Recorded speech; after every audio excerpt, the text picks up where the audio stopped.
বিসমিল্লাহির রহমানির রহিম। আমি ডক্টর শফিউল্লাহ প্রধান। আজকে আমাদের রোগী, উনি আমাদের পুরাতন রোগী, 4 বছর পূর্বে রোগী ছিল, মানে 4 বছর আগে সম্পূর্ণ ভালো হয়ে গিয়েছিল। বিদেশ থাকেন, সৌদি আরব নাকি? জি। 4 বছর পর আবার আসছেন। আমি একটু ওনার বর্তমান সমস্যাটা দেখাই। দেখেন, এখানে খেয়াল করেন, এই যে দেখেন ঘাড়ে ডিস্ক প্রলাপস, ঘাড়ে এই স্পাইনাল এই যে কর্ডটা এতটুকু এখানে এই যে কম্প্রেসড। আবার দেখেন কোমরে এই যে পিএলআইডি এই যে কালো হয়ে গিয়েছে, ডিস্কটা ফেটে এখানে এই যে কম্প্রেশন পিএলআইডি, এবং হাড় স্পন্ডালোসিস মানে হাড় ক্ষয় হচ্ছে। তো দর্শক, আমাদের যে রোগী আছে জনাব মিজানুর রহমান, উনি আমাদের নারায়ণগঞ্জ জেলার রোগী নাকি? থাকেন নারায়ণগঞ্জ। নারায়ণগঞ্জে উনি বসবাস করে, উনি সৌদি প্রবাসী। এই যে DPRC, this is not only a hospital, this is institute, এটা রিসার্চ সেন্টার। এখানে রোগ নির্ণয় করা হয় সঠিক, এবং সঠিক পুনর্বাসন, সঠিক মেডিকেল ট্রিটমেন্ট এখানে দেওয়া হয়। তো আমরা একটা টিম ওয়ার্কের মাধ্যমে করে থাকি। আমাদের এখানে বিভিন্ন medicine specialist, anaesthesiologist, cardiologist, gynaecologist, physician, medical assistant, physiotherapist, যারা ফিজিওথেরাপি চিকিৎসক, physiotherapy technologist, physiotherapy technician, rehabilitation nurse সহ একটা টিম ওয়ার্কের মাধ্যমে আমরা রোগীগুলার চিকিৎসা দিয়ে থাকি আলহামদুলিল্লাহ। আমি আমার রোগীর কাছে চলে যাই। মিজান সাহেব বলেন, আপনি 5 বছর আগে যখন আসছিলেন তখন আপনার কি সমস্যা নিয়ে আসছিলেন, এতদিন কি ছিল, আবার নতুন করে কি সমস্যা হলো, এই ডাটাটা আপনাদের দেওয়া দরকার। আসলে রোগটা হলে কি করণীয়, কোথায় যাবেন বা করণীয় কি। আমাদের পুরাতন রোগীরা যারা একবার এই ডিপিআরসি তে চিকিৎসা নিয়েছে, তারা আর পৃথিবীর কোথাও যায় না। এই সৌদি আরব থাকলেও চলে আসে, আমেরিকা থাকলেও চলে আসে ডিপিআরসি তে। এটা হচ্ছে মহান রব্বুল আলামিনের কাছে আমাদের কৃতজ্ঞতা প্রকাশ করি যে আমাদের এই অর্জন আলহামদুলিল্লাহ। শুনি আপনার মুখে। জি আলহামদুলিল্লাহ, আমি সৌদি আরব ছিলাম, বিগত অনেক বছর সৌদি আরব থাকি।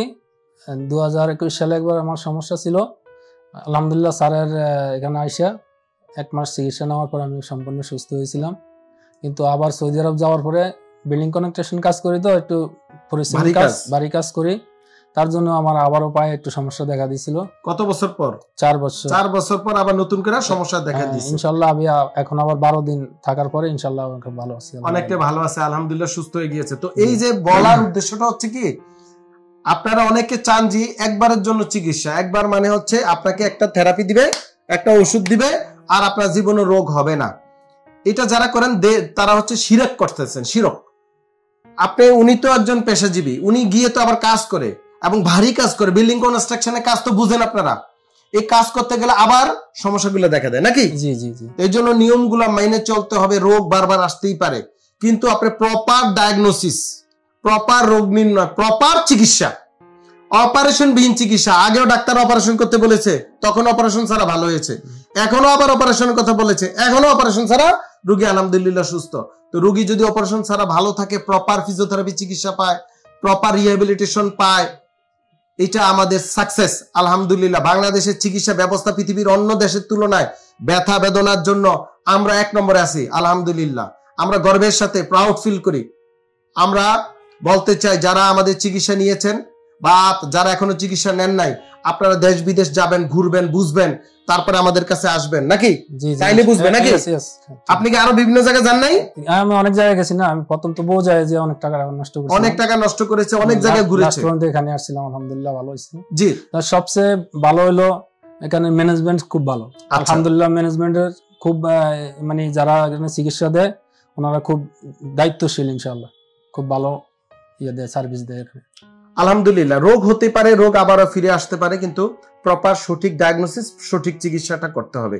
এদিকে আপনাদেরকে মনোযোগ দিতে বলবো। আপনারা এই রোগ হলে আপনারা ডাক্তারের কাছে গিয়ে রোগটা বুঝে নেবেন, জেনে নেবেন, নিয়ম কানুন মেনে চলবেন। যেমন ওনাকে গিয়ে আবার নিয়ম মাফিক চলতে হবে, ব্যায়াম করতে হবে, সাঁতার কাটতে হবে। আসলে ব্যায়ামটা ছাড়া দেওয়ার পরে সমস্যাটা আবার দেখা দিয়েছে। আর বিল্ডিং কনস্ট্রাকশন কাজ তো আপনারা জানেন কঠিন কাজ। তো এই কনস্ট্রাকশন করেও কিন্তু 4 বছর উনি আল্লাহ পাক ওনাকে সুস্থ রেখেছে। ইনশাল্লাহ সামনে ওনাকে আমরা দিক নির্দেশনা দিব, ওইভাবে চললে ইনশাল্লাহ আর এই সমস্যাটা দেখা দিবে না।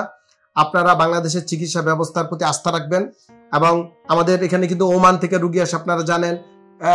আফ্রিকার বিভিন্ন দেশ থেকে বাংলাদেশে যারা মিশনে জব করে তারা এখানে চিকিৎসা নিতে আসে। ইন্ডিয়া থেকে, আসাম, কলকাতা সহ বিভিন্ন জায়গায় যারা বাংলা ভাষা বুঝে তারা আসে, কারণ অন্যরা হয়তো বাংলা ভাষা বুঝে না, এর জন্য আসতে পারে না। জি জি তো আমাদের এখানে এই চিকিৎসার জন্য আসে, আলহামদুলিল্লাহ।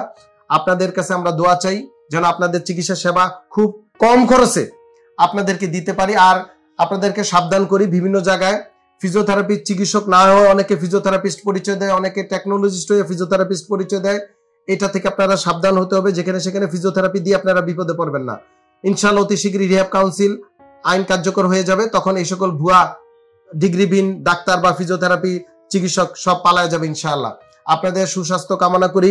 আমাদের জন্য দোয়া করবেন, ডিপিআরসির জন্য দোয়া করবেন, এদেশের মানুষের জন্য দোয়া করবেন। আপনারা সবাই একসাথে এদেশের চিকিৎসা ব্যবস্থাকে উন্নয়নে হেল্প করবেন, অপপ্রচার রোধ করবেন, এবং এই দেশের টাকা এই দেশে যেন থাকে এবং আমরা সস্তায় আপনাদের চিকিৎসা দিতে পারি, সেই দোয়া আল্লাহর কাছে করবেন। না হলে দোয়া না করলে, আল্লাহ না চাইলে কিছু সম্ভব না। সবাই ভালো থাকবেন। আসসালামু আলাইকুম ওয়া রাহমাতুল্লাহি ওয়া বারাকাতুহু। ডিপিআরস লিমিটেড, আস্থা, বিশ্বাস ও নির্ভরতায় অবিচল।